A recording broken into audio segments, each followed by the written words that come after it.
Hey, this is me, recording again. Missed yesterday. Sucks. It is just what it is. I'm trying something different today. I've got some background music because I think that's gonna be better than not having it. And I'm dumb, and I'm gonna go ahead and adjust this camera real quick.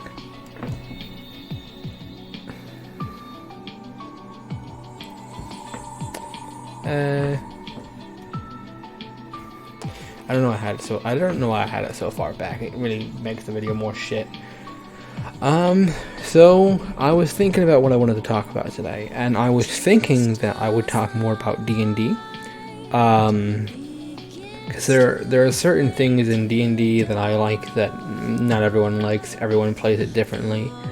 And it might be a little controversial, to no one watching this. But I think it's important, and I think it adds to campaigns. So I watch a lot of D&D. I watch people play D&D. My current favorite D&D podcast / show is The Unexpectables. And they're great, and I love them so much. But I feel like something that I see... Now, granted, the DM Monty is a girl. And I've speculated that I think that women and men DMs play this game drastically different depending on, I think that the gender actually does make a huge difference in terms of GM, from what I've noticed. But I've noticed that in her game, things like, roles of men and women and gender and sexuality, it's way more loose.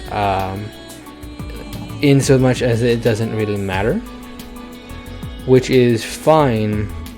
I don't have a problem with that, obviously, and I'm just going to put this out here immediately. I have no problems with any sexuality or gender things, I don't want to go into too much detail because I don't want to go on I don't want to have to give a huge preamble that I know I am not sexist or have anything against, homosexuals and transsexuals. Like, you can ask anyone who knows me, that's not the case, and I'm not going to go into it to justify this fucking topic because no one's even watching anyway.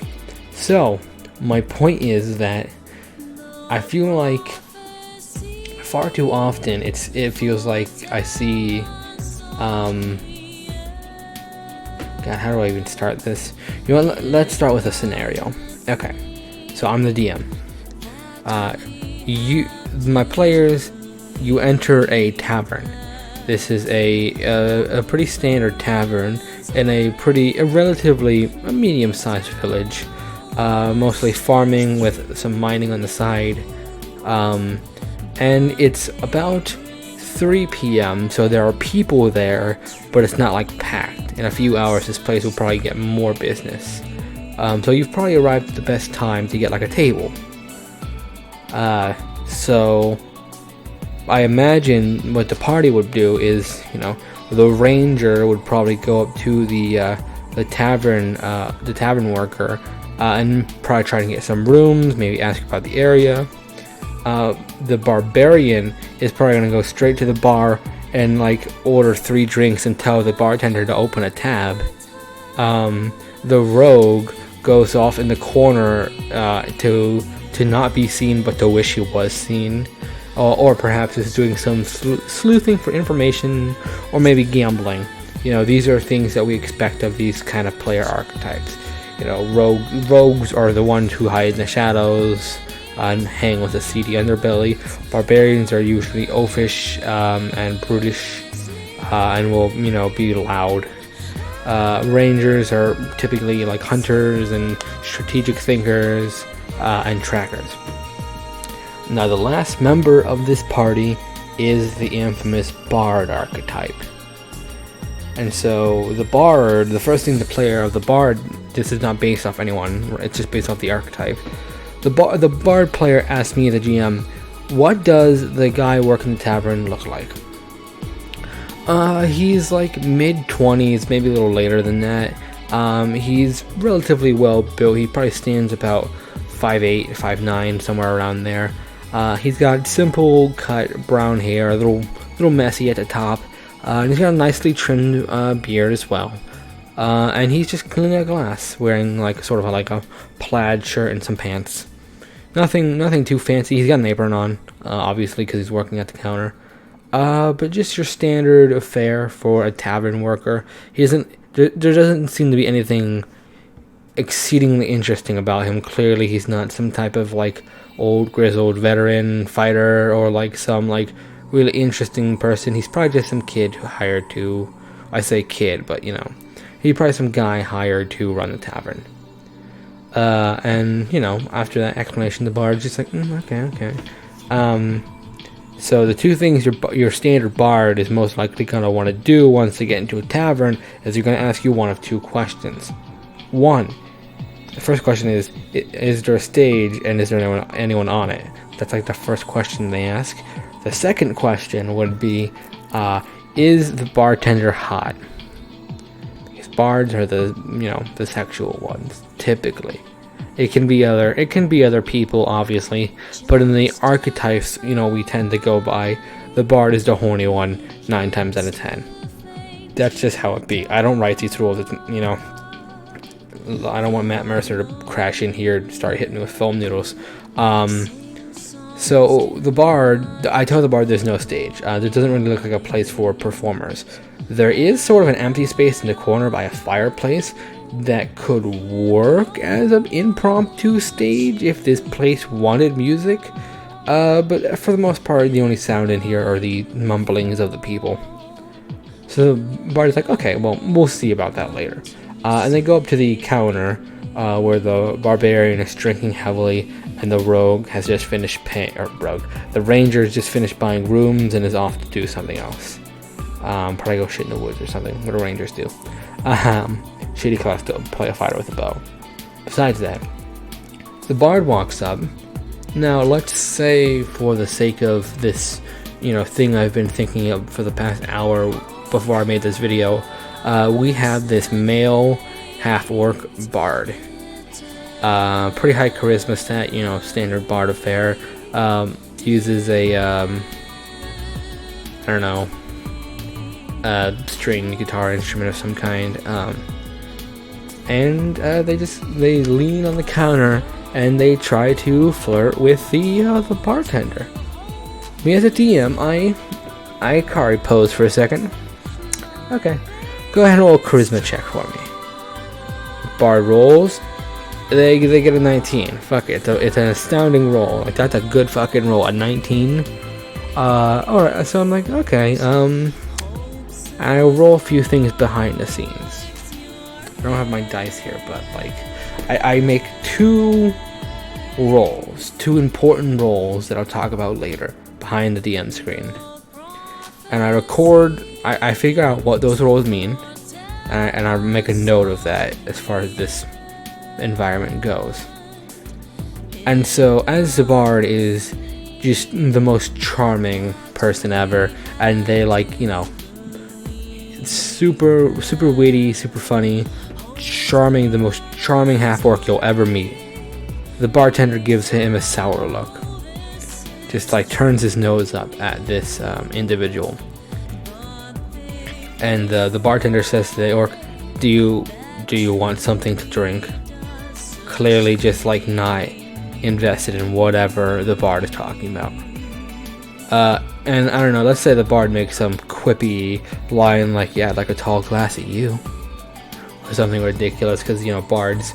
And the bartender goes from uncomfortable to agitated very quickly.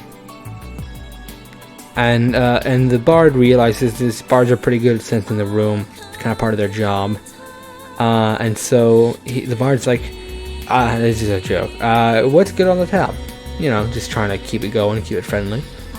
And so your bartender turns around, he's got we've got a few ales, a couple meads. Unfortunately, we don't have the blood of the innocent on tap tonight. The bard's like, the what? The bartender turns around and says, yeah, we don't have any innocent people's blood that you can spill tonight, you know. And it becomes very apparent to the bard, the orc, or the bard, the barbarian, and the ranger who stood nearby that, oh, this person doesn't like orcs. Which is understandable if you know anything about typical fantasy settings. Orcs are typically the bad guys. They're not people you want in your town. And so the barbarian's about to like take out his battle axe and go into a frenzied rage. The ranger has pulled out a dagger stealthily, and the rogue is busy doing something edgy, I'm sure. But the bard is not fazed. The bard is like, I expect as much. I've gotten this kind of treatment before, and it's understandable. Well, at least I know where this is, so I don't have to waste any more time trying to make a pass on this guy. So the bard calms down. The bard's just like, I'll just have an ale, and I'll leave. And the bartender rolls his eyes and gives him an ale, begrudgingly, and sort of goes off to do his business. The barbarian, whose muscles are like bulging and whose veins are popping out of his forehead, is about ready to go to town on this guy for insulting his friend, the bard. And the bard's like, no, it's fine. This is not a big deal. Clearly recognizing that maybe this person or maybe this town might have a stigma against orcs, which again, the half-orc bard understands as much. You know, being a bard, being a lore master, you'd hear a lot of stories about orc, war bands terrorizing villages. It's not something people don't know about. And so, to sort of liven the mood and to sort of like show like, hey, I'm a friendly dude and I'm not gonna hurt anybody here. The bard takes advantage of that spot I told earlier about by the fireplace and begins to play a song. Alright, we'll roll a performance check. Nat 20. He rolls a 28 in total. And that is the best you can get. And not even beyond it being a crit, 28 is exceptionally high. And so I make another roll, and I take a note of it. And the bard critically succeeded. The bard charms the pants off this town. Right?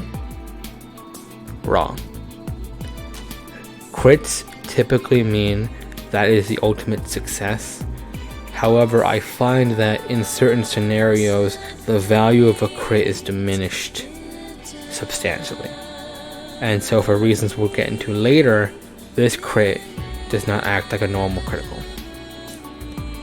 I'm going to make another roll behind the DM screen. And I say, you play your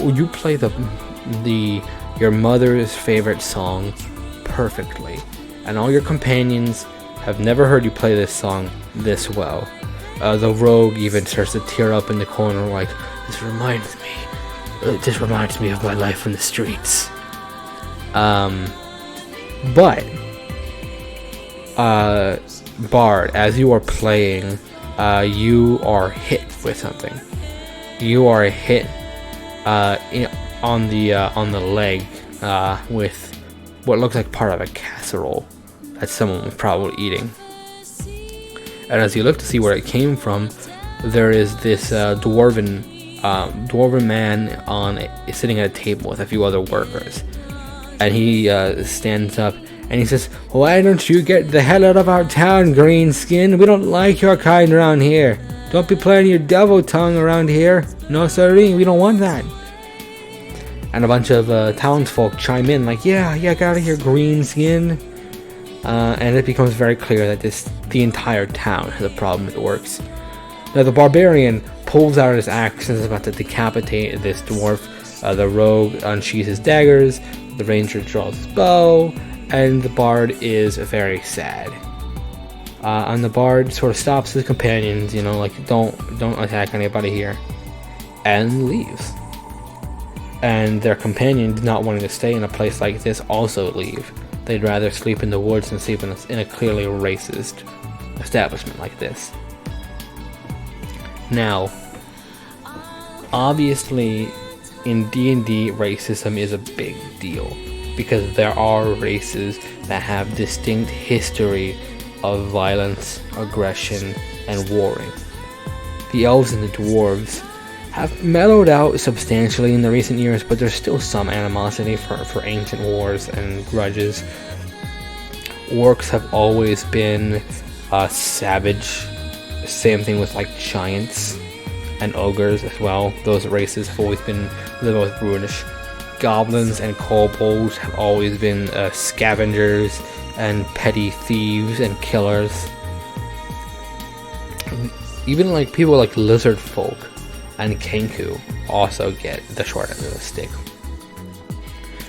So, I just have a problem, and this is gonna sound wrong, with there not being enough racism in D&D, and with there not being enough, Okay, I'm not okay with when I see some DMs who are just like, so if the bard rolled a critical success to seduce someone, that person is immediately seduced, even if that, person seducing happens to be a male, and the person they're seducing also has to be male, or female and female.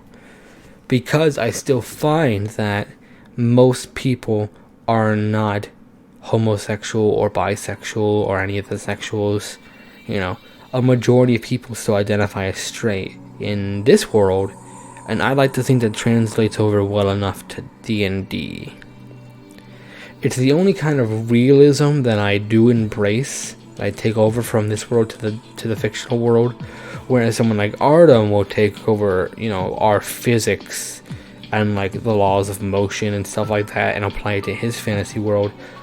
This is like one of the only things where I have a problem with people being more open, and it sounds really bad, but I'm going to explain myself here in a second. I love the unrealistic, ask anyone who's ever played with me. I play all my fucking games like it's Dragon Ball Z. And, that's something I do. But, as far as realism in the world, I feel like it's unrealistic that everyone you come across is attracted to both genders. I find that a little unrealistic. And so, the two roles I made behind the screen while the bard was initially trying to seduce the tavern owner was, is this person homosexual or bisexual? And there was a 25% chance of that. Because I'm not going to go through every NPC that ever exists and assign them a role, because that would be weird and dumb. I feel it's better just to leave it up to chance, At least then there's still a chance that someone who could be. And I feel like that's realistic enough for the real world. And then the second role was for the racism. And it would depend. The DC for that would be dependent on area and races already there that I would have to think about ahead of time. But I think it's valid enough to say that let's say they're in the north where there's orc tribes scattered around the far north. I feel like it's reasonable to say that orcs and half orcs wouldn't be very welcome there, and I feel like it's more appropriate that you find people like that who do think like that. And I'm not endorsing racism. Racism is wrong, and I would side with the party 100% that they if they didn't want to start any violence in that town, they should have just left. And the proper response to racism isn't violence, but this is D&D. That's typically how most people respond to it. So I feel like most D&D groups don't see it that way, and for good reason. No one really wants to think about that stuff, right? It's a fantasy world. I've always said it's more important to have fun in D&D than it is to be realistic. And I get that, it's not fun. It's more fun, if the person you seduce just happened to be, homosexual for you. and that the people wouldn't be racist towards your race if you did pick one of the weirder races. Like, I love kobolds because of Chris Zito, the bastard. But I can still I understand that kobolds are notoriously a not good race, and I embrace that side of kobolds as well. In Waterdeep, canonically, kobolds are regarded with the same kind of, you know, they're looked at like stray dogs almost. Like, people, like a kobold would be let into a tavern and allowed to purchase a drink, but on the streets, you know, you'd look at a kobold walking through like, ugh, what the fuck is he doing? So, I think it's part of the world, and I feel like it makes the world feel more realistic. Now, granted, if I was ever going to do this with a player that was part that has, you know, of a marginalized group, and I didn't think that it was more appropriate, like when I'm playing with a bunch of white dudes, I don't have a problem expressing, you know, racist topics. But if I'm playing with someone who might be more sensitive to that, I would definitely want to run it by them to be like, hey, is this okay? I typically like to explore this theme in these games, and I don't want to offend you, and I don't want it to come across as me being racist either. And I would hope that if they were my friend, they would be okay with it and trust that I wouldn't take it too far, and that anything that was said in game is not a reflection of my beliefs, but a reflection of a racist character. It's okay to talk about racist people, it's not okay to be racist. So I just think that, you know, I think that it's more, it would be, I think it's important to still talk about that kind of stuff, right? Like, why people feel that way, and like why it's important that we not be like that. I think it's an important thing in a game like this to explore that. That's just my thought on it. You know, I really hope this video doesn't look super bad. This might be the only one I ever take down if people watch it and they tell me, hey Matt, what you said was not cool and I think less of you for it. I don't know. I'm not super articulate, especially since, like, a topic like this, it would be something you would typically want to script first before talking about it, because it's a pretty sensitive topic. So I hope that anyone watching this, that you understand that I'm not racist, nor am I sexist, nor am I bigoted. I'm just trying to talk about a way I prefer to play a fantasy game, because I believe that this stuff is a part of the fantasy game. And that's all I really have to say on that. I also have thoughts on things like gender roles as well, but I'm not going to talk about that because that might actually make me look sexist. I just think men and women are very differently, and you're more likely to see men in roles like guards or, like, you know, people in an army than you are women. But I also acknowledge that I think women are, like, way smarter than men. I'm a fucking idiot, and I know there are a fuck ton of women out there who are 10 times smarter than me. So typically I like to put women in roles of political power or in charge of, you know, businesses, because I think women are more adept at those kind of things. And that's not saying that you won't ever encounter women guards in my games, and you also won't only encounter, you know, women politicians in my game. You know, there will be men politicians, you know, kings. There will be, you know, princes. You know, there will be women who are captain of the guard.